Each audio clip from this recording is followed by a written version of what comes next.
Alright tech family, I recently tested Lenovo's much hyped Slim 7i Pro X in my video of the best 14-inch premium laptops that you could buy. I'll link that video below, but to summarize, I was hoping that the Pro X would be an excellent premium laptop that would save you some money when compared to competitors like the Blade 14, the MacBook Pro 14, etc. Unfortunately, what I discovered is that it ran way too warm to the touch for both everyday and performance tasks alike. Plus, it had distracting fan noise. Compared to the MacBook Pro 14, which doesn't suffer from either of those two issues and has much better battery life and substantially better speakers, I just couldn't recommend the Slim 7i Pro X, especially as the MacBook Pro 14 is now receiving some pretty heavy discounts. Heck, I've seen it on sale for $400 off its list price. I just didn't think it was worth saving a slither of money to buy the Slim 7i Pro X given the downsides I just mentioned.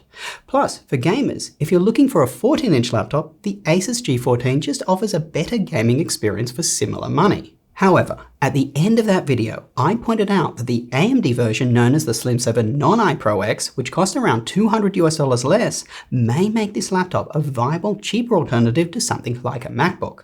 A ton of people responded that they were interested in me reviewing the AMD version. So I got one in, and today we're going to see if the AMD version is better and whether it makes the Slim 7 Pro X a strong contender for your next laptop.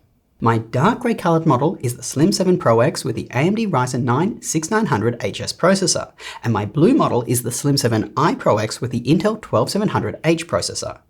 Unfortunately, my AMD model has 32GB of RAM and my Intel model has 16. However, no test I plan to run today should require more than 16GB of RAM, so I do not think that will be a factor. Both of these laptops are identical in every other way. Same screen, and they both have the same NVIDIA RTX 3050 graphics. Both laptops have been updated with the latest firmware and drivers available. Therefore, this video will likely have updated performance results of the Intel version of this laptop when compared to my prior video of it. Hint, the Intel model now performs better. Also of note, both of these laptops here are using the higher wattage H-series processors from Intel's 12th gen and AMD's Ryzen 6000 series. These processors will perform differently in different laptops depending on their cooling solutions and the amount of power fed to them. As these Slim 7 Pro X's are really designed to be powerful, portable devices, it wouldn't surprise me if these CPUs perform better when in larger gaming laptops with more robust cooling solutions and power delivery. And finally, stating the obvious, I'm only testing one unit of each, so results will not be statistically significant, but they are likely directionally correct. I ran all performance tests on the default intelligent cooling mode and the faster extreme performance mode. These performance settings can be controlled via Lenovo's Vantage software. If your laptop doesn't have the software installed, you can just download it from the Windows Store. Let's start with Geekbench, which tests a variety of common, short-running performance tasks. It's a simple story. Intel wins by around 15% in single-core and 30% in multi-core, which is a very solid start for Intel. That's across both performance modes, by the way. Now, onto Cinebench R23, which tests how the CPU performs when maxed out.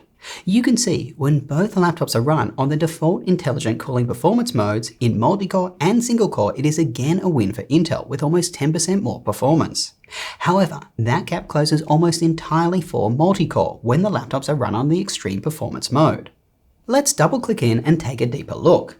Under sustained max load, when the Cinebench R23 multi-core test is run continuously for 10 minutes, you can see the drop in the AMD CPU's performance is less when compared to Intel.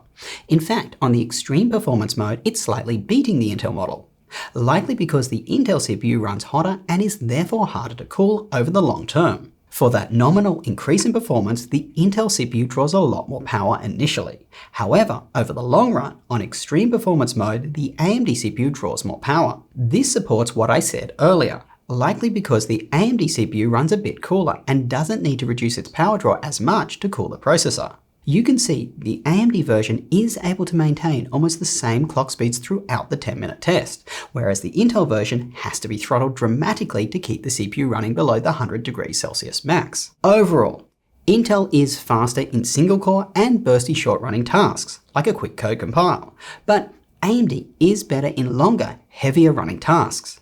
My bet is if I ran a longer 30-minute torture test rather than a 10-minute one, AMD would significantly outperform Intel.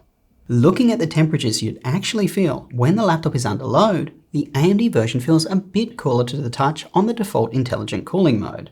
That is the mode, by the way, that I do recommend you run the laptop on most of the time. On extreme performance mode though, there isn't much difference between the two models. When it comes to fan noise you hear while using the laptop during performance tasks, the Slim 7i Pro X with Intel was a tad quieter at the end of my 10-minute test, which is when I took these measurements, by the way.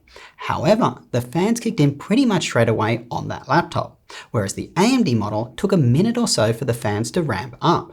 If I had measured the fan noise for the first couple of minutes, it would have likely been in AMD's favor. Also, the Intel model had higher pitch fan noise, making it more noticeable and more disturbing than my measurements would suggest. I'm not sure if that was just my unit or all with Intel, as the insides of this laptop seem to have the same fans. In light use like browsing the web or working on Office documents, the fan was pretty much always on both models. But on the AMD model, it was quiet and I hardly noticed the fan running, unless I literally held the laptop's fan up to my ear. The Intel model, on the other hand, I definitely noticed the fan noise at times and I found it distracting. Let's switch gears and talk about how the processor difference affects graphical tasks. Both these laptops have dedicated NVIDIA RTX 3050 graphics. Let's look at gaming benchmarks first. In Time Spy, it's a slight lead for AMD, mainly driven by higher graphics scores. My guess is the additional thermal headroom available to the RTX 3050 because of the cooler running CPU allowed it to run faster. The same goes for Firestrike. By the way, if you're wondering how the performance of the integrated graphics compares on these two processors, say you're buying a laptop without dedicated graphics, AMD thumps Intel, not even a contest. Finally, let's talk battery performance and battery life. Both the Intel and AMD models saw a drop in performance on battery power, more noticeable on the AMD variant. That being said, the performance drops aren't massive. To test battery life, I set both models to the best possible battery saving settings, including ensuring the display was only refreshing at 60 Hz. These displays can refresh at a fast 120 Hz, by the way. I then set both displays as close to 200 nits of brightness by dimming the screen by 4 notches. I played a Netflix TV show on repeat over Wi-Fi for 4 hours straight. At the end of the run, the AMD model had 42% battery remaining and the Intel 38%.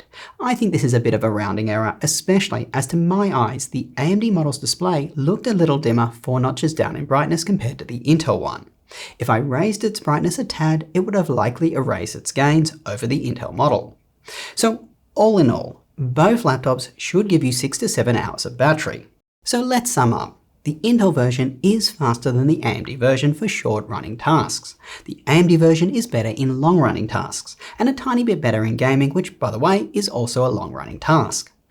Honestly though, the AMD version is still extremely snappy and you aren't going to be lacking in performance. When it comes to heat you feel while using the laptop and fan noise you hear, it's a slight win for AMD. At the end of the day, these two versions of this laptop ended up performing a lot closer to each other than I expected. The main difference is that the AMD version costs around $200 less, which in my mind now makes this a viable laptop to buy at the price point. The MacBook Pro 14 is still a substantially better laptop, but there is enough of a pricing difference to warrant this laptop existing. In fact, the AMD model is more priced to compete against the MacBook Air M2. The Air M2 has much longer battery life, runs dead silent for all tasks, it looks sexier, and is more portable. But this laptop is more flexible as you can experience AAA games on it, it's cheaper when you consider RAM and storage, which you have to upgrade on the MacBook Air M2, and it has a larger screen. Plus, some folks just don't want to buy a Mac. So why would you buy the Intel version of this laptop? In my mind, only if the application you needed to use was better optimized for Intel, like Premiere Pro. Check out my Puget benchmark scores, by the way. The Intel version performs a lot better. Well, that's all for today, folks. I'm honestly very looking forward to getting the Ryzen 7000 series in and the Intel 13th gen, which hopefully will come in the new year. If you like this video, you know what to do. Smash that like button and get subscribed. Not only does it show your appreciation for the insane amount of effort that goes into making these videos, but as I always say, it makes my mother very proud. Make sure to follow me on Instagram, TikTok, and Twitter. Links to those in the description below. There's plenty of behind the scenes coverage there. Till next time, go do something awesome with your day, and I will catch you later.